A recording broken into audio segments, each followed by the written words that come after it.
ఎన్నుకున్న త్రోవ మంచిది. ఆయనే మార్గం, సత్యం, జీవము.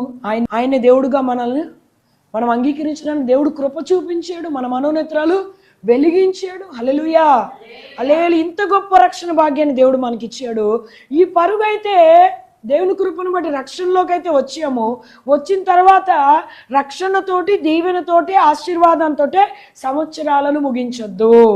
సాక్ష్యాలకి నిలబడినప్పుడు ఒక్కరినైనా ఈ సంవత్సరం నేను నడిపించాను, నా ప్రభు కొరకు కనీసం ఒక 10 కుటుంబాలకి నేను సువార్తను ప్రకటించాను, ప్రభు ప్రేమను ప్రకటించాను, ఒక 10 మంది గురించి నేను భారముగా ప్రార్థన చేశాను అని ఏం చెప్పాలి? నువ్వు సాక్ష్యం చెప్పాలి.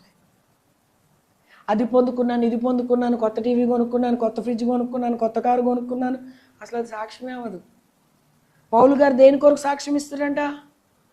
కృపా సువార్తను గురించి సాక్ష్యం ఇచ్చే విషయంలో ప్రాణాన్ని ప్రియముగా ఎంత మాత్రము కూడా ఎంచుకోలేదంట. హల్లెలూయా.